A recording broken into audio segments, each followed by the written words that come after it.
Pada chapter sebelumnya, Myung-jun memberikan salam pada Jin-taek karena mereka sudah sangat lama tidak bertemu.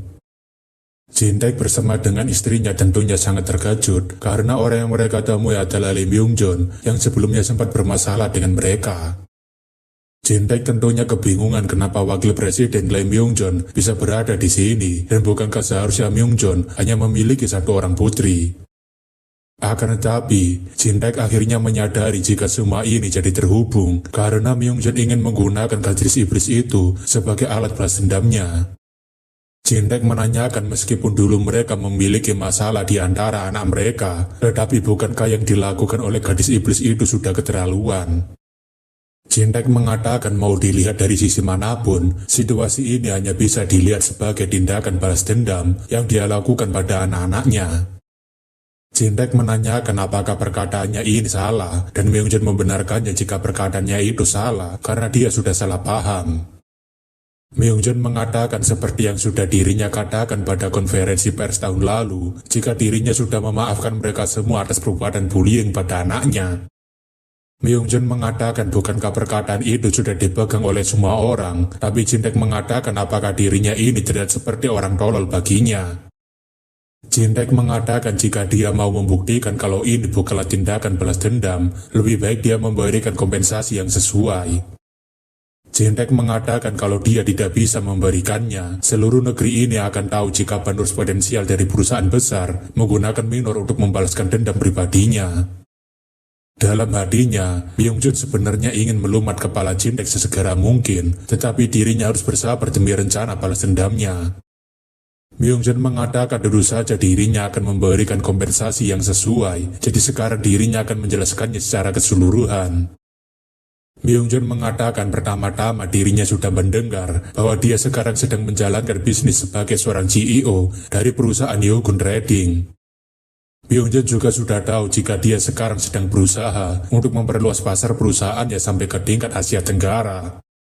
Dalam hal ini, Myung-jun memberitahu jika Hyundai Electronic sebagai perwakilan Hyundai Group akan mendukung perluasan pasarnya secara menyeluruh. Mendengar pernyataan itu, Jin-taek tentunya sangat terkejut karena perusahaan besar seperti Hyundai Group akan mendukung bisnisnya sampai ke pasar Asia Tenggara. Kemudian untuk ibunya Hyunjin, Myung-jun mendengar bahwa dia memiliki minat yang sangat besar pada toko-toko luksuri dari departemen store milik Hyundai Group. Kalau ibunya Hyunjin mau menerima penawarannya, dia akan langsung naik status menjadi pelanggan VVIP dan juga akan diberikan prioritas atas semua benefitnya. Ibu Hyunjin mengatakan apakah dia berpikir dirinya akan terpengaruh seperti cewek mater yang bodoh, tapi wajahnya sendiri tampaknya tidak bisa berbohong. Myung-jun mengatakan dirinya juga mendengar bahwa kedua keluarga mereka memiliki catatan kanker, dan itu membuat kedua orang ini sangat terkejut. Myung-jun mengatakan bukankah nenek Hyunjin dari pihak ibu baru-baru ini berhasil mengatasi kanker usus, tapi seharusnya mereka tahu kalau kanker akan ada resiko untuk kambuh lagi. Myung-jun mengatakan pusat kanker rumah sakit Inang milik Hyundai Group terkenal akan teknologi pengobatan kanker yang terbaik di negara ini. Myung-jun memberitahu jika dirinya akan memberikan perawatan yang terbaik untuk keluarganya, bahkan termasuk dengan kedua anaknya. Myung-jun mengatakan dirinya menjanjikan perawatan medis seumur hidup untuk pengobatan apapun yang berhubungan dengan kanker secara gratis pada keluarga mereka. Tentu saja, dirinya akan memastikan bahwa testis putranya yang tersisa akan dirawat untuk mencegah masalah pada fungsi seksualnya. Myung-jun juga berjanji akan menanggung semua biaya perawatan dan proses rehabilitasi untuk cederanya, bahkan mereka akan memberikan sejumlah uang tambahan. Myung-jun mengatakan jika sudah jelas bahwa dirinya akan memberikan kompensasi berupa uang sebagai bentuk permintaan maaf yang tulus selain dari perawatan sebelumnya. Ibu Hyunjin bertanya memangnya berapa banyak uang ini, dan Myung-jun mengatakan mungkin ini masih kurang jika dibandingkan dengan luka yang disebabkan oleh putri angkatnya. Akan tetapi setelah dipotong dengan pajaknya, uang sebanyak ini masih akan tersisa lebih dari 2 miliar won, dan itu membuat kedua orang ini tidak habis pikir. Myung-jun menambahkan, selain uang, dirinya berencana untuk memberikan apartemen di daerah Gangnam yang nilainya lebih dari 5 miliar won atas nama mereka berdua. Myung-jun menanyakan dengan fasilitas dan juga bentuk kompensasi yang dia tawarkan, apakah ini sudah cukup baginya. Jintaek tentunya tertawa terbahak-bahak karena Myungjin seperti mau memberikan semua hartanya padanya sebagai bentuk kompensasi. Jintaek yang tadinya marah-marah sekarang mulai merubah sikapnya dengan mengatakan bahwa Pak Wakil Presiden adalah orang yang sangat ramah. Jintaek mengatakan bahkan Tuan Myungjin juga mengambil salah satu testis anaknya itu karena dirinya selalu khawatir soal masalah apa yang akan dia perbuat nantinya. Jintaek terus-terusan menjelat Myungjin setelah mendapatkan kompensasi yang sangat luar biasa tersebut. Akan tetapi, Ibu Yeonjun ingin agar suaminya menunggu sebentar karena sepertinya ada sesuatu yang janggal. Ibu Yeonjun mengatakan mau dilihat dari manapun ini sangatlah aneh, karena untuk apa dia mengeluarkan banyak hartanya seperti itu pada mereka. Ibu Yeonjun ingin agar mereka memikirkannya baik-baik, tapi Jintaek mengatakan apakah dia ini wanita goblok dan tidak bisa berpikir untuk dirinya sendiri. Jintaek mengatakan sebaiknya dia diam saja, karena dirinya sudah merencanakan semuanya dan sebaiknya dia ikuti saja apa yang dirinya katakan saat ini. Jintaek menanyakan kalau begitu, bagaimana kalau mereka melanjutkan negosiasi ini, karena dirinya sudah tidak sabar untuk berbincang-bincang dengannya. Jintaek menanyakan haruskah dirinya menyusun draft penyelesaian sekarang, dan Myungjin mengatakan mungkin ini terdengar tidak sopan untuknya. Myungjin mengatakan meskipun dirinya yang memberikan penawaran kompensasi ini pada mereka, tapi dirinya masih memiliki dua syarat yang harus dia penuhi. Jintaek menanyakan memangnya persyaratan apa itu, dan Myungjin mengatakan pertama dirinya ingin menjaga kerahasiaan ketentuan perjanjian ini, beserta dengan insiden perundungan anak angkatnya dengan ketat. Myungjin mengatakan mengingat statusnya sebagai tokoh publik, kontroversi dalam bentuk apapun akan cukup merepotkan baginya. Jintaek mengatakan tentu saja, karena menjaga kerahasiaan itu sudah menjadi hal yang wajar, jadi memangnya apa syarat keduanya? Myungjin berpikir, sepertinya orang ini sangatlah picik sampai tertipu dengan suap semacam ini. Myungjin kemudian memanggil Garam untuk masuk, dan ibunya Yundin tentunya sangat terkejut karena gadis iblis itu ada di sini. Myungjin mengatakan syarat keduanya adalah mereka harus memastikan bahwa Garam masih bisa melanjutkan sekolahnya di Unro karena hanya sekolah itu saja yang berada di dekat sini. Myungjin mengatakan seperti yang mereka lihat dari insiden kali ini, anak angkatnya masih belum bisa beradaptasi dengan kehidupan Korea Selatan. Myungjin mengatakan untuk membantu Garam menyesuaikan diri dengan baik di Korea Selatan, dia perlu memiliki seorang teman yang akan selalu berada di sampingnya. Myungjin mengatakan sepertinya anaknya Yunjin itu bisa mengisi peran tersebut karena mereka juga berasal dari kelas yang sama. Myungjin juga mendengar bahwa mereka juga memiliki hubungan yang dekat dengan kepala sekolah SMA Unro. Myungjin menanyakan apakah dirinya bisa mempercayakan masalah ini sepenuhnya pada mereka, tapi Jintaek merasa ini terlalu berat. Tapi dikala Jintaek khawatir, Garam malah mengatakan dirinya sudah mendapatkan pelajaran dari ayahnya dan dilarang mengulangi perbuatannya tersebut. Garam ingin benar-benar meminta maaf pada mereka berdua karena dirinya telah membuat kedua anaknya mengalami luka berat. Garam mengatakan di lingkungan yang tidak familiar ini, bertengkar dengan teman-temannya membuatnya berakhir pada kehilangan kendali yang sangat dirinya sesali. Garam memberitahu kalau mereka memberikannya kesempatan, dirinya akan berusaha dengan keras untuk membayarnya. Selain itu, dirinya juga ingin meminta maaf secara pribadi pada ibunya Yunjin atas ketidaksopanannya ketika berada di ruangan guru sebelumnya. Garam mengatakan meskipun itu mungkin tidak akan setimpal dengan ketidaksopanannya, tapi dirinya berharap bisa menjadi teman dekatnya Yunjin. Garam mengatakan dirinya juga akan membantu Yunjin untuk membaca catatan sekolahnya dengan komentar positif sebagai orang yang berasal dari Korea Utara. Ibu Yunjin rasa itu benar karena Yunjin akan membantu seorang siswa yang membelot untuk beradaptasi dengan Korea Selatan dan membantunya untuk mendaftar kampus idaman. Garam juga mengatakan pada ayahnya Yunjin jika pertemanan dirinya dengan Yunjin akan terus berlanjut bahkan sampai mereka lulus dari sekolah. Garam mengatakan bukankah akan sangat bagus jika mereka memiliki koneksi yang kuat dan akan saling menguntungkan kedua bisnis keluarga mereka. Garam mengatakan dirinya dengan rendah hati memohon kemurahan hati mereka berdua untuk mengizinkan dirinya berteman dengan Yunjin. Tentu saja, kedua orang bodoh ini dengan mudahnya tertipu oleh bujuk rayu psikopat gila ini sambil mengatakan kalau begitu mari kita mulai berhubungan baik mulai dari sekarang. Myung-jun berpikir akhirnya dirinya telah selesai mendapatkan dukungan dari orang tuanya Yoon-jin dan melakukan rencana barunya. Akan tetapi, Myung-jun rasa itu tidak benar karena dirinya sekarang yakin jika dirinya mengeluarkan uang sebanyak ini untuk membeli hak agar dirinya bisa menyiksa Yoon-jin dengan lebih parah. Myung-jun berpikir agar mereka menikmati masa-masa kejayaannya itu sekarang karena kesepakatan ini akan jauh lebih tidak menguntungkan bagi dia untuk masa depannya. Pada akhirnya nanti, Myung-jun akan membuat mereka mengembalikan uang itu berkali-kali lipat padanya. Garam sendiri saat ini masih berpikir jika wajah orang tua Yoon-jin sama sekali tidak terlihat mengetahui soal foto bugil putrinya sendiri. Garam tentunya tidak sabar karena dirinya sudah mendapatkan kendali atas Yoon-jin dan ayah angkatnya juga sudah mendapatkan dukungan dari orang tuanya Yoon-jin.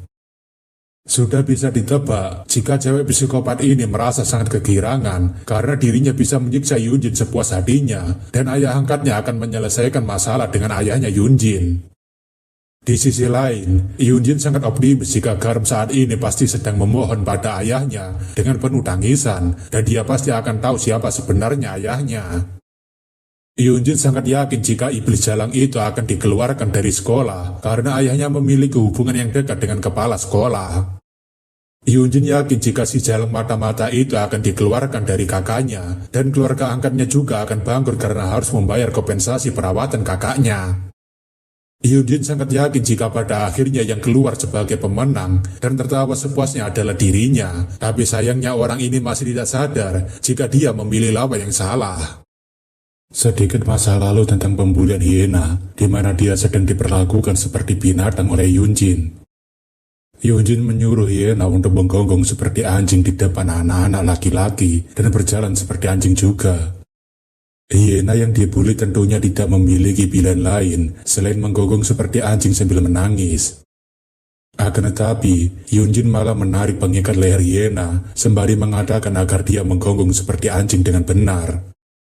Pembulian yang dilakukan Yoon-jin sudah bukan lagi dalam ranah pembulian lagi, tapi ini lebih kepada seperti bentuk penyiksaan.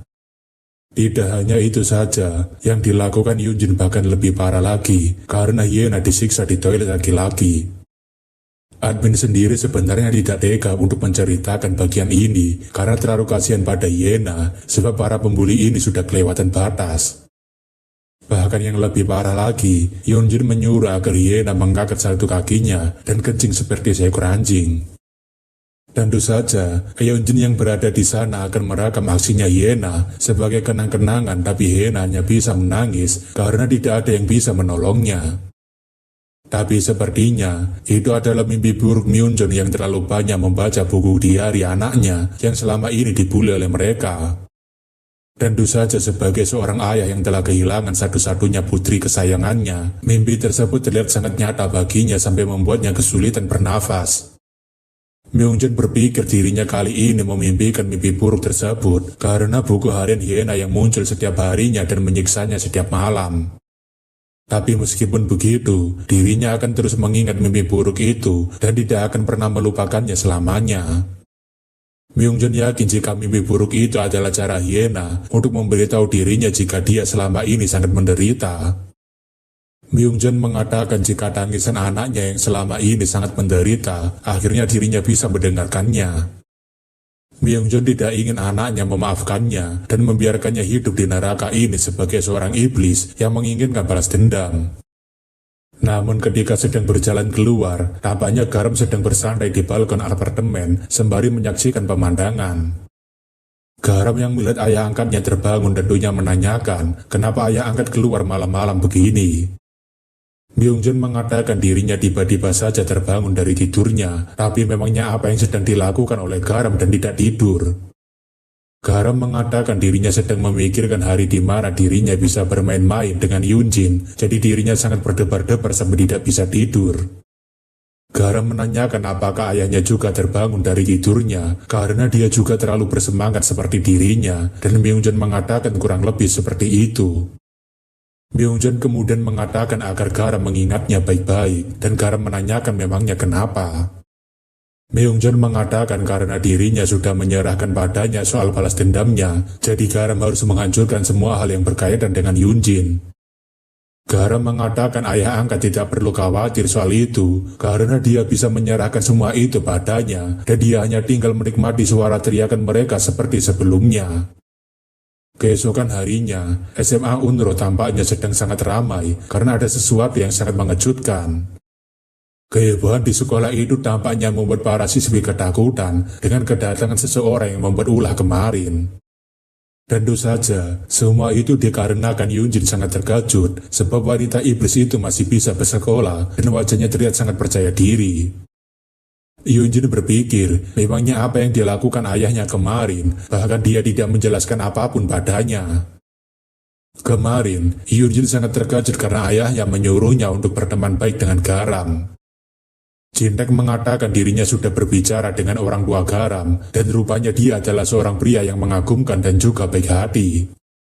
Jintaek mengatakan angka sangat menguntungkan bagi mereka nantinya kalau Yunjin berteman baik dengan Garam, dan Garam juga sudah meminta maaf pada mereka, serta ingin berteman baik dengannya. Jintaek rasa tidak akan ada masalah mulai dari sekarang, jadi mulai dari besok sebaiknya dia mulai ramah dengan berteman dengan Garam. Yunjin berpikir ini sungguh sial, dan memangnya siapa sebenarnya orang tua Garam itu yang bahkan tidak bisa menyentuh orang yang tidak bisa disentuh.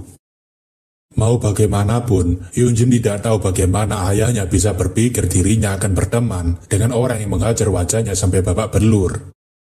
Karena Yunjin terus menatap Garam dengan penuh kewaspadaan, itu malah mengundang ketertarikan Garam dan membuatnya berdiri dari bangkunya. Yunjin yang ketakutan tentunya berpikir, kenapa wanita gila ini malah datang kemari, memangnya apa yang akan dia lakukan padanya. Garam kemudian mengatakan agar Yunjin segera mengumpulkan kacungnya dan datang ke depan loker karena dirinya akan menunggu mereka di depan sana. Tentu saja, Yunjin tentunya jadi curiga dengan apa yang akan dilakukan oleh Garam, sebab dia sebelumnya sudah memiliki dugaan. Beberapa saat setelahnya, Yunjin berbaris bersama dengan gengnya sembari ketakutan di depan Garam. Jelas sekali bahwa mereka masih trauma dengan kejadian sebelumnya.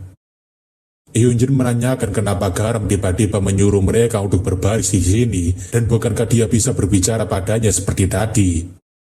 Garam mengatakan kenapa wajah Yunjin ketakutan seperti itu, dan bukankah dia sudah mendengarkannya sendiri dari ayahnya.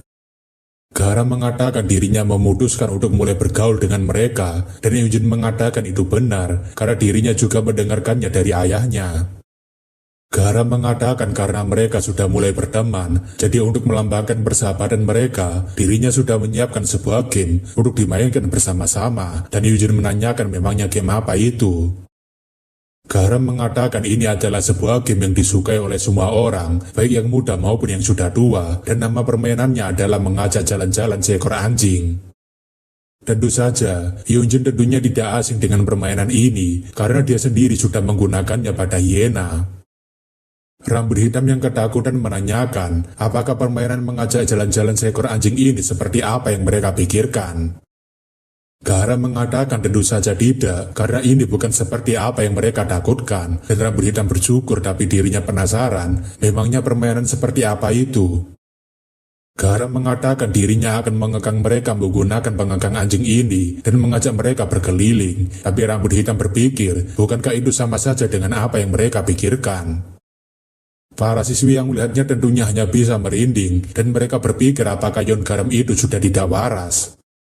Para siswi itu tentunya tidak ada yang berani menghentikan Garam, bahkan jika dia melakukan ini di sekolahan, terlebih ia jadi semakin berkeringat dingin. Garam mengatakan karena pengekang anjing ini cuma ada satu, jadi mereka harus berbagi peran sebagai seorang teman. Garam mengatakan karena Sehe terlihat seperti orang yang sangat ceria, maka dirinya akan memberikannya sebutan sebagai Beagle. Garam kemudian mengatakan karena Jejin memiliki wajah yang sangat panjang, maka dirinya akan memberikannya julukan sebagai Doberman. Dan yang terakhir, karena Yunjin adalah gadis paling imut di sini, maka Garam akan memberikannya sebutan sebagai Chihuahua. Mendengar dirinya disebut sebagai Chihuahua, seekor anjing dengan tubuh yang pendek, Yunjin tentunya jadi sangat kesal dan melemparkan kalung pengekangnya. Garam mengatakan kenapa Yunjin sangat kasar padanya, padahal itu sangatlah mahal dan itu hanya untuk temannya seorang, tapi Yunjin mengatakan agar keparat ini segera diam. Hyunjin mengatakan apakah memang seperti ini tingkah orang yang katanya mau berteman itu, dan apakah dia tidak takut dirinya akan melaporkannya pada ayahnya lagi. Garam mengatakan perkataan Hyunjin itu sangatlah kasar padanya, padahal dirinya hanya ingin akrab dengannya saja. Tapi Hyunjin mengatakan memangnya wanita psikopat gila ini sedang berbicara apa. Garam mengatakan kalau memang Hyunjin kita yang imut ini tidak mau melakukannya, maka mereka tidak boleh melakukannya. Hyunjin menanyakan apakah dia serius, dan Garam mengatakan itu benar, karena dirinya tidak pernah memaksakan temannya untuk melakukan sesuatu yang tidak mereka mau. Akan tetapi, fakta kalau Hyunjin itu begitu dingin badannya membuatnya sangat sedih, jadi dirinya membutuhkan mood booster. Hyunjin menanyakan memangnya mood booster apa itu, dan Garam mengatakan cewek-cewek Korea Selatan meredakan stres mereka dengan bermain sosial media. Terlebih lagi, Garam merasa mereka akan sangat terhibur dengan konten yang memiliki banyak postingan foto yang menarik. Garam mengatakan kalau dipikir-pikir lagi, dirinya masih memiliki banyak sekali foto kenangan yang bisa dirinya unggah. Garam menanyakan apakah dirinya bisa membagikan foto Hyunjin yang sangat imut itu di sosial media dan menunjukkan pada semua orang jika mereka ini sudah akrab. Tentu saja, Hyunjin paham jika foto keakraban yang dimaksud adalah foto bugil mereka, dan Hyunjin sepertinya memohon agar Garam tidak melakukannya. Hyunjin tentunya berbisik sambil memohon agar Garam tidak melakukan hal tersebut, karena itu akan membuat dirinya sangat malu. Garam mengatakan memangnya dia ini siapa, padahal foto di ponselnya ini adalah miliknya, dan dirinya hanya mengunggahnya di sosial media miliknya. Garam menanyakan pada Hyunjin, kenapa dia selalu menolak semua hal yang dirinya mau lakukan padanya, padahal dirinya ini hanya ingin akrab dengannya saja. Garam menanyakan apakah Hyunjin ini sebenarnya memiliki niatan untuk berteman dengannya atau tidak, karena dirinya tidak mau ada kompromi lagi. Hyunjin tentunya sangat kesulitan untuk melakukannya, tapi apapun yang akan dia pilih nantinya, itu sama saja dengan dia memilih antara masuk ke kandang macan atau beruang. Melihat Hyunjin yang gemetaran seperti itu, tentunya membuat Garam tersenyum puas, dan Garam kemudian mengambil lagi kalung pengekangnya. Garam sekali lagi menanyakan kalau begitu Hyunjin, apakah dia sekarang mau bermain-main dengannya dan menjadi anjing kesayangannya.